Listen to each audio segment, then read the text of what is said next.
All right, guys, we're going to go over how to use the RV, okay? First of all, this is your jack system here. It's going to raise and lower the tongue. It's electric. One of these switches is to raise and lower. The other one is actually just a light if you're loading at night or something like that. You have your two propane tanks here. Just remember, underneath the propane tanks, you just lift this off. There is an arrow. It's going to point towards one tank or the other tank, depending on which tank you have open.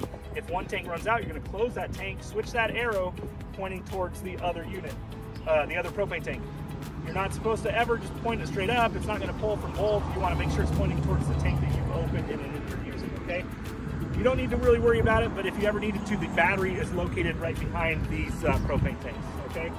As you come around here, there is a big storage area right here. You can load some gear in there. That's where you're going to find your power cord, your sewer hose, all the gear that comes with us is going to be in this compartment.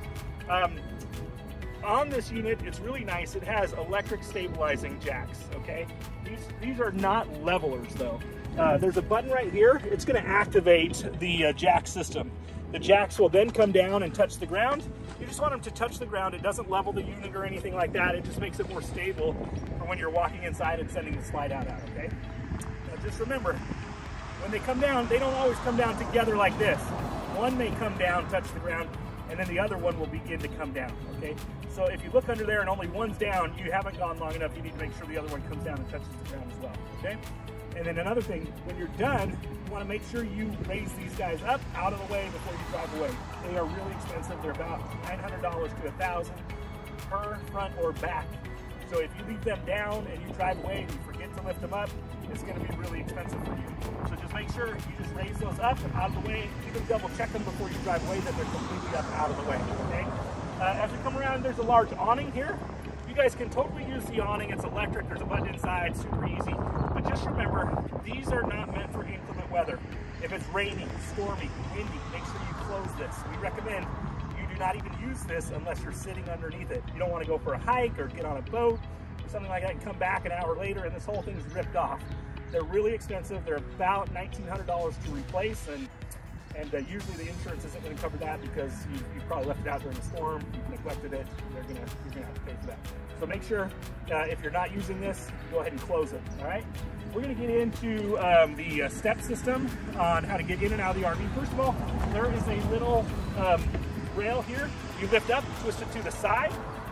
They have, when you travel, you want to make sure this is over the door area here so the door doesn't pop open on you. Okay, once you put it up to the side like this, you're going to take the door, you're going to open it up, and your steps or your stairs are located right inside the door.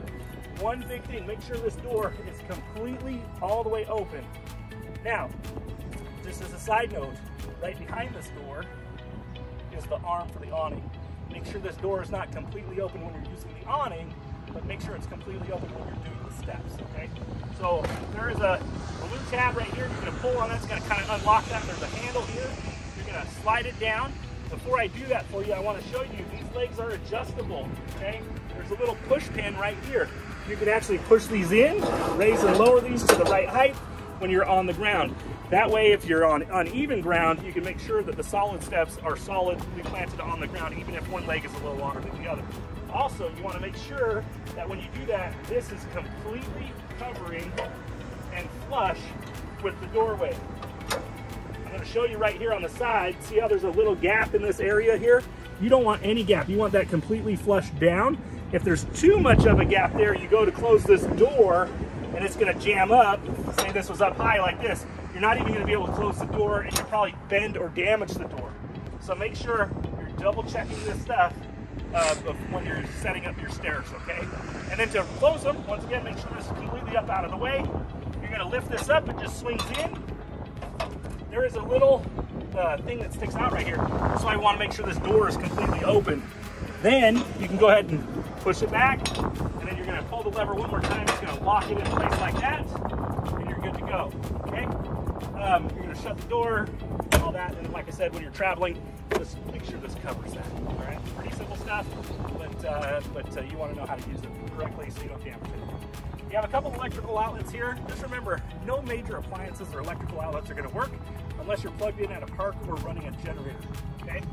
You have a water fill. This is for dry camping. This is where you're gonna fill up your water tank. You're gonna take your garden hose, or you can have us fill it for you. You're just gonna put it right in here. You're gonna fill up the tank. There's some gauges inside the RV. You're gonna watch your water levels, and then you wanna make sure you don't overfill the tank. Just watch those levels and turn off the water before it overflows or something like that. Pretty simple. This is a heater right here. Just make sure this gets hot. So make sure that you don't lean any gear against this or anything, or don't put a tent over here. Nothing should really be leaning on the trailer anyways. Okay. As we come around, there is an outdoor prep area. There is a little electrical fridge out here. You must be plugged in at a park to use that. Also, one thing we really want you to do is, if you're going to use the fridge outside, make sure you clean it out before you return it. We don't want stuff in the fridge outside and then it returns. It does not work unless it's plugged into an electrical outlet. So if you leave stuff in there and drive home, that fridge can start to smell or something like that. Get all your stuff out of there, clean that out. That is your responsibility before you return the RV. Even if you got the cleaning package, you still need to clean the outside fridge. That's the only thing you have to make sure you've cleaned, okay?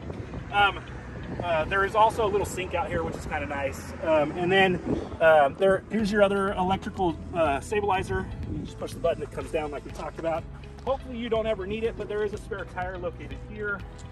Trailers do not come with jacks for changing tires. You would use your vehicle jack to change the tire. You will have a star to change a tire, but not a jack. So make sure you have that in your vehicle. Obviously your truck would have one that you're towing with. As we come around, this is your power cord connect. This is where you're actually going to plug into the park or to the generator you're using. There's a big cord we provide you with. It's going to plug in here and then plug in at the park pedestal or on the generator. One thing, if you've plugged in and you're at a park and there's no power going on and you plug in and you're like, hey, this isn't working, the number one thing is at those pedestals, these parks a lot of times will switch their breakers off. So you think you're plugged in and you think you're running when it's actually the park power is not even getting into the RV. So make sure first for troubleshooting, if you have any issues with electrical, make sure that the pedestal at the park is flipped to the on position and none of the breakers are tripped, okay? You have your water, your city water here. This is where you'll fill up if you're gonna use city water, you'll put it on here. We recommend you always just fill the tank and use tank water and then turn the tank on and off when you're using it, or the pump on and off. But if you are gonna use city water, make sure you have an adapter for pressure flow. Right here below this, it says caution. There's a reason why they put caution here. This is to flush out the black tank, okay? What will happen is you can hook a hose to this, and while you're dumping, it'll flush extra water through the tank. Excuse me. Right underneath here, there are two pull valves, one black and one gray. This is how you dump the unit. You're gonna hook your hose on, it's gonna go into the ground at the dump station, you pull that lever, it's gonna do the black one first, it kind of drains out the sewage, then you'll pull the gray lever, it'll send out the shower water and all that kind of stuff. If you're going to use the tank flush, you want to make sure the black tank valve is open. Do not run any water through the system, through that black tank right here, unless that valve is open. You don't want it to back up into the toilet or anything like that. That would be a giant mess, okay? So just make sure, that's very important, that you have that open. Here's your slide out. It comes out about 3 or 4 feet. Make sure you're not parked next to any trees. One thing I want to tell you is do not get close to trees whatsoever, okay? This is not meant to get back into some crazy area or anything. If you put scratches on it or something, you're going to have to pay to get those scratches taken out. So make sure you're plenty far away.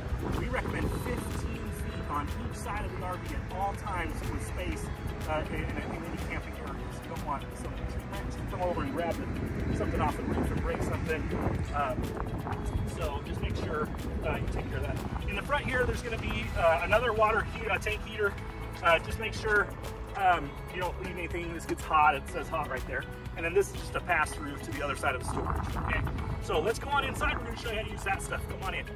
All right, guys, we're going to go over the interior unit and show you how to use it. First of all, this is your interior light switch. A lot of these are on dual light switches, so if maybe a light's not working, you'll reach up and hit the light itself. It's got a button on there.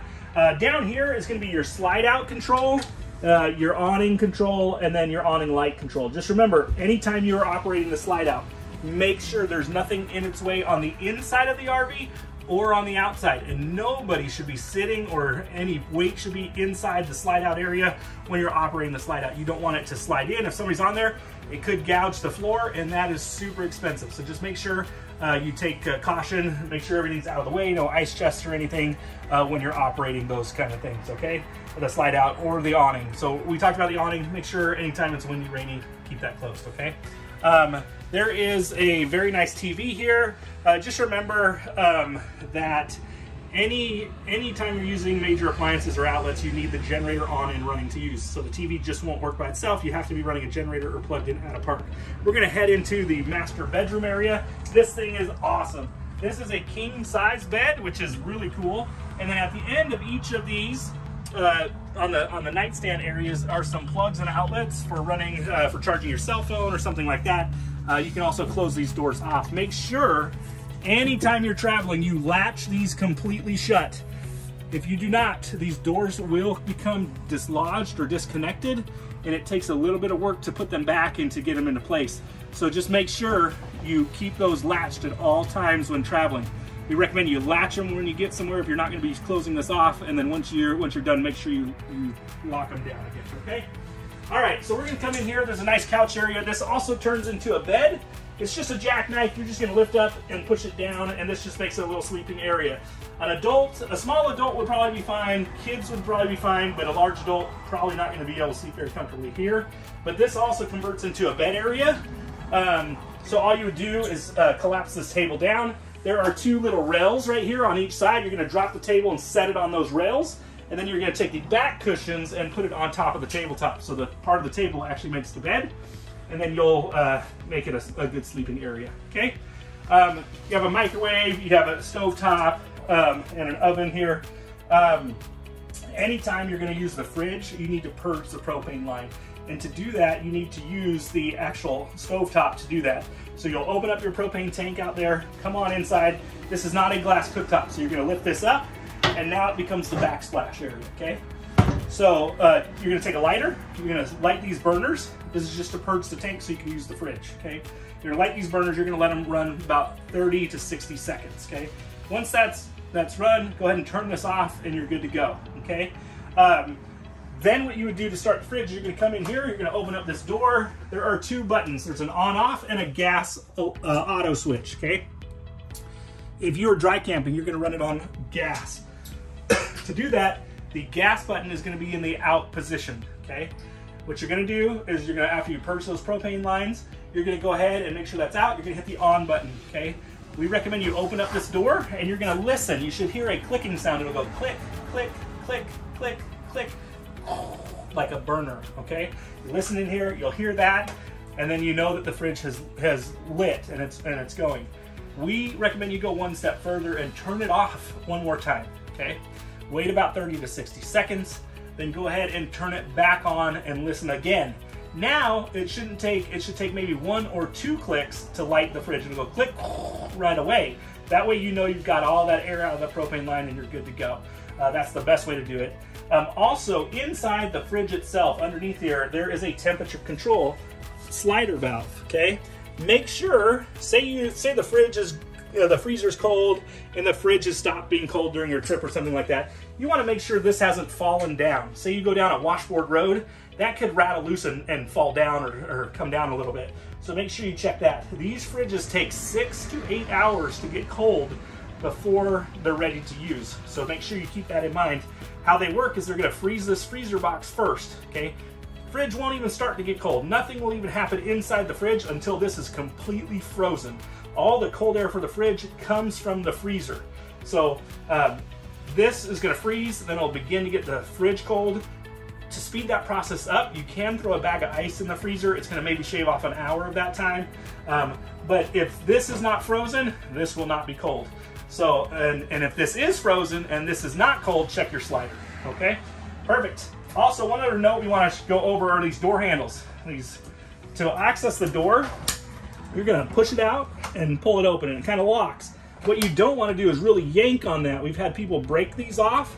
And I know it sounds crazy, but each one of these little handles is about $50. So don't have your teenager come in here and rip the handle and break it off, because that's 50 bucks. So just make sure you are careful when opening these doors and operating. They're supposed to click in just like that, so when you're driving it doesn't pop open on you or anything like that. As we come around, there is a control panel right here, which is like a breaker box. this is for, like your house would have your breakers and everything, that's where they would be located. Hopefully you don't need to get in here or check these for anything, but say you tripped a breaker, you're using a blow dryer and something happened, that's where you would look. Also right here is your thermostat control. There's a mode button. This will cycle through your air conditioner, your heater, all that kind of stuff, and then these up and down buttons are gonna be your temperature controls, okay? There are a couple bunks in here which are fantastic. Just be careful climbing up and down. You don't want to break anything like this. There is not a ladder or anything. You just literally climb up. You could bring a stool or something, but just be careful getting in and out of this. And then we're going to head into the bathroom area. This is where you're going to find your tank gauges and everything like that. But before we get there, we're going to talk about the flushing the toilet. There's a little foot flush right there.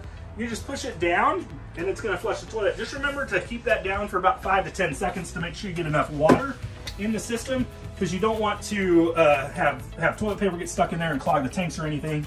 And then right here on the wall, this is your water pump, your water heater. We always recommend you just run on gas water heater, so make sure you have propane or running on the gas. It takes about 5 to 10 minutes to heat water, and then 5 to 10 minutes between showers. Also, if some of the outlets stop working or something like that, there is a GFI you might have tripped. So this is where the GFI outlet would be located if you needed to check anything like that. These buttons right here are like your tank level gauges. It'll show you your fresh water, your black water, your gray water levels. Just remember, they are guides. They are not 100% accurate. They just kind of give you an idea of where you might be. The only one that's semi-accurate is going to be the fresh water button. It'll kind of show you your fresh water tank levels, okay? Well, first of all, last of all, this is one of the most popular travel trailers, and this is an awesome floor plan. So you guys are going to love it. We're excited to have you. You guys are going to have a great trip, and we'll see you soon.